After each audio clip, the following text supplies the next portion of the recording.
Yo les bros, bienvenue sur Spatule Bro, je suis le chef. Aujourd'hui on se retrouve pour la review de l'épisode 4 de la nouvelle saison, nouvelle adaptation, dirais-je même, de Bleach, hein, l'arc de la guerre sanglante de 100 ans ou de 1000 ans, je sais plus.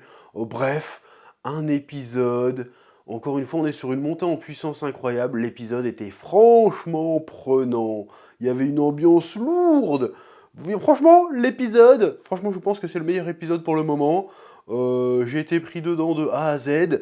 Ceci étant dit, j'ai quand même quelques petites inquiétudes. C'est ce qu'on va voir durant cette petite review. Oui.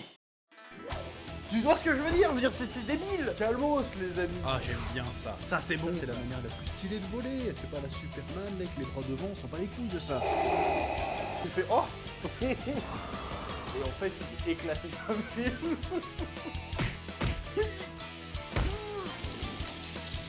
Je sais pas ce qui m'a pris là. Là, j'ai craqué.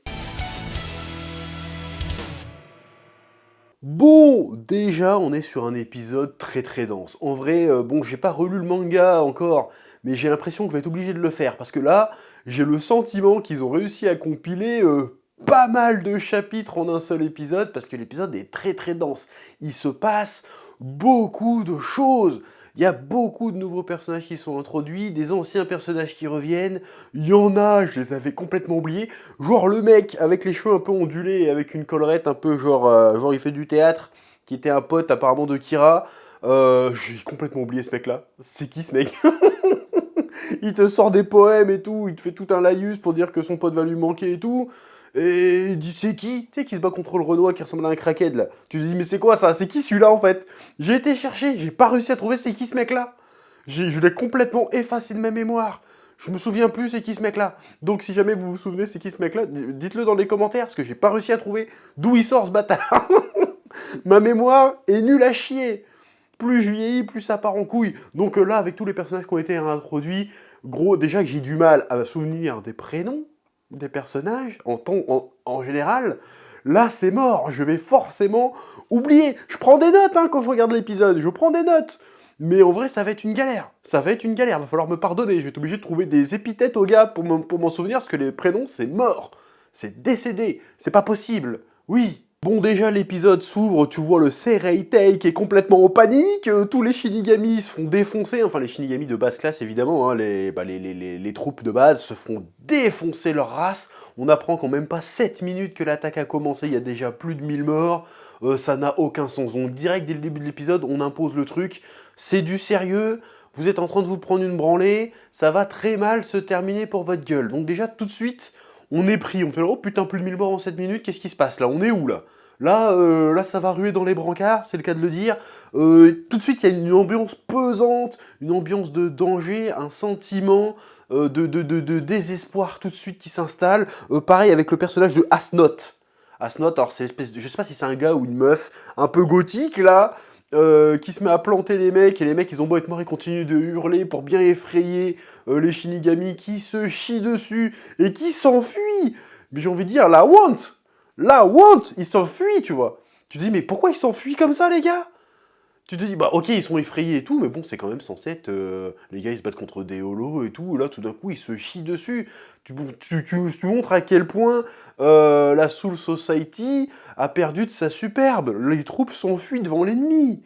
Ils sont faibles. Enfin, ils sont faibles. Ils sont pas faibles, parce que les capitaines, ils sont toujours en place, si tu veux. Mais ça montre quand même que il y a un petit sentiment de déclin avec la Soul Society qui était déjà installée depuis le début de la saison et qui était déjà installée avec l'histoire avec Aizen et tout.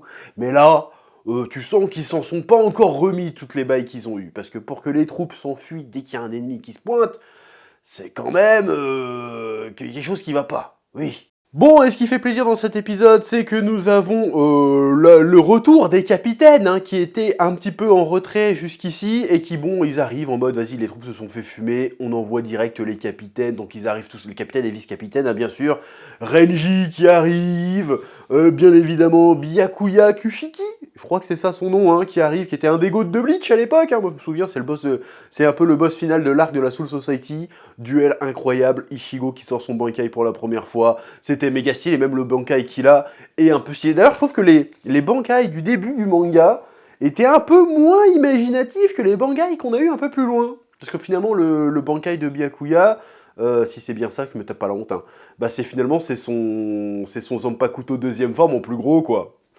Pareil pour Renji, hein, son Zanpakuto, son Bankai, c'est son Zanpakuto en plus gros.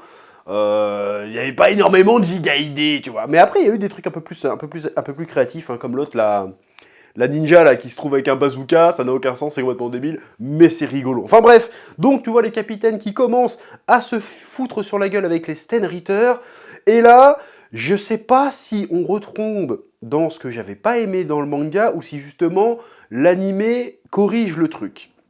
Alors il y a un truc que j'avais pas aimé dans cet arc, qui pour l'instant c'est que le début, donc il est pas encore, c'est pas encore prégnant, c'est qu'il y avait énormément de combats en parallèle.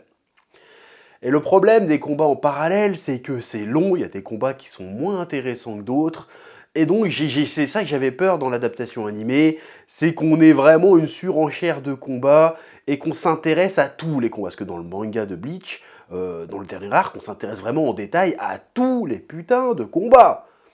Et donc je me pose la question, est-ce qu'ils vont faire ça aussi dans cette adaptation animée? Mais peut-être qu'ils vont réussir à le faire de manière plus digeste, parce que là on voit qu'il y a une petite dizaine de combats en parallèle rien que dans cet épisode. C'est que des débuts de combat, il n'y a pas tous les détails qu'il y avait dans le manga, si mes souvenirs sont bons. Et encore une fois, je t'ai déjà dit que ma mémoire flanchait. Bon, surtout sur les prénoms, mais sur les événements, normalement, ça devrait aller dans les grandes lignes. Et j'ai peur que tous les épisodes, ça va être ça. On va faire 20 secondes sur le combat de Byakuya, 20 secondes sur le combat de mec en glace, j'ai oublié son nom, on s'en fout. J'ai peur que ça fasse ça, des petits morceaux, des petits morceaux, des petits morceaux, alors que dans le manga, c'était un chapitre, c'était assez long, assez fastidieux de tout suivre. Là, ça a l'air en fait d'être un peu... Les combats se passent en parallèle, mais on s'intéresse pas forcément à tout de suite. Mais encore une fois, je me rends bien compte en m'écoutant que ce que je dis peut paraître un peu flou. Mais là, c'est que le premier épisode où on a ça. Va falloir voir comment ça va se développer au fur et à mesure de la saison. Mais j'espère que ça sera bien géré. Et si c'est bien géré, ça va pouvoir effacer un des défauts que je retenais de cet arc, qui était beaucoup trop dense pour pas grand-chose, si tu vois ce que je veux dire. Oui, donc oui, beaucoup de fights en parallèle, j'espère que ça sera bien géré. En tout cas, dans cet épisode, a priori, ça va à peu près. On apprend assez vite on le savait déjà, mais vu que Byakuya, il se sent chaud, il fait vas-y, chambre mon Bankai, on verra bien. Bon, ils sont tous, pas tous, mais il y en a 4 ou 5 qui sont volés leur Bankai, du coup. Donc apparemment, ils se font pas sceller leur Bankai, mais ils se le font voler. Alors par contre, j'ai oublié tout le passage sur ce truc-là dans ma lecture du manga, donc comment ça marche, leur délire, ça va très certainement être expliqué par Mayuri. On m'a dit de l'appeler Mayuri parce que son vrai nom, j'arrivais pas à le dire. Donc apparemment, on l'appelle par son prénom, c'est Mayuri, qui va très certainement s'allier avec Uehara, qui est aussi en train de mener son enquête de son côté. D'ailleurs, j'ai trouvé la scène où t'as le second, le vice-capitaine de Mayuri qui fait « Bon, on va appeler Shigo Kurosaki à la rescousse. » Mais comment il dit ça fait méga badass. Ça m'a fait trop penser, encore une fois, je vais faire un parallèle Saint Seiya. Il n'y a pas vraiment de scène comme ça où ils appellent Seiya dans Saint Seiya, mais début de l'Arcades, si je me souviens bien, il y a la grosse bataille du sanctuaire sans les saints légendaires, hein, c'est-à-dire sans les 4 ou 5, on va dire les 5 parce qu'on va compter Iki dedans, sans les héros de Saint Seiya en fait, donc la bataille commence sans eux.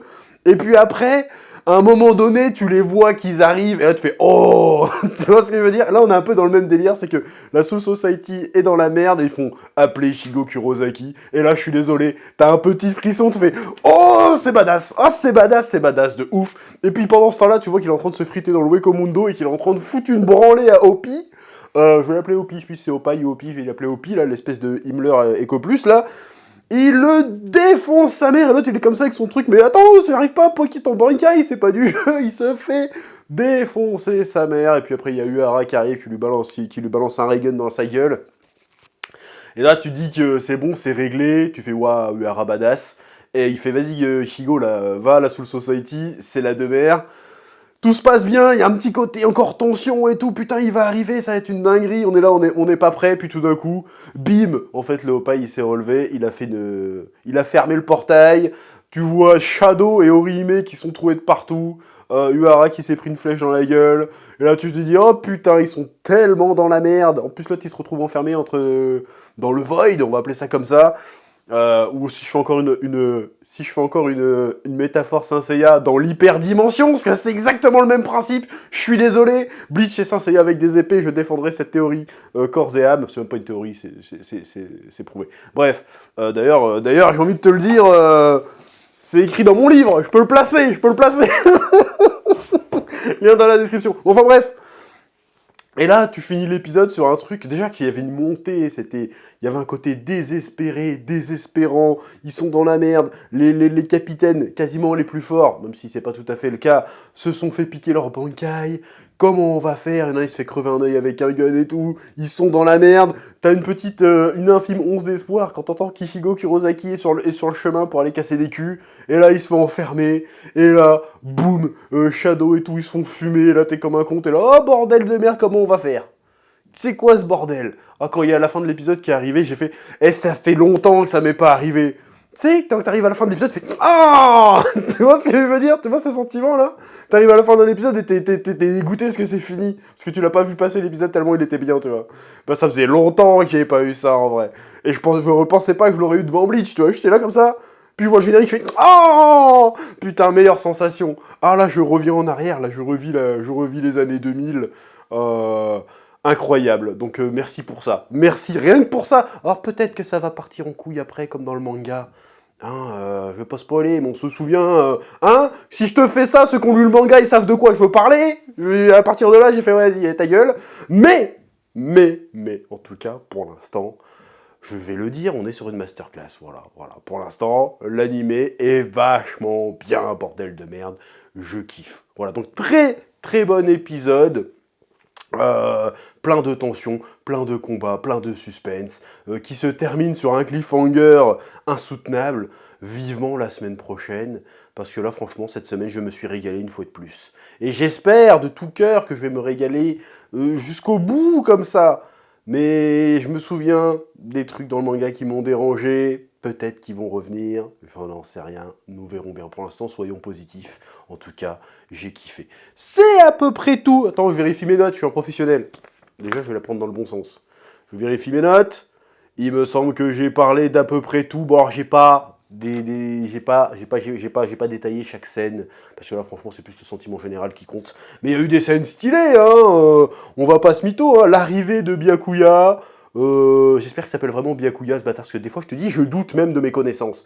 Byakuya était incroyable, Mega Stylax, bien sûr, et d'autres scènes comme ça qui étaient vraiment bien foutues. Voilà, donc, je suis très curieux de voir la suite. Et c'est à peu près tout ce que j'avais à dire. Comme d'habitude, je vous laisse le soin de mettre un petit pouce bleu, de mettre un petit commentaire pour le référencement, d'aller checker la playlist des reviews de Bleach si vous avez raté les dernières reviews, et de vous abonner si ce n'est pas déjà fait. Que la passion vous guide, et à très bientôt sur Spatule Bro. Oui.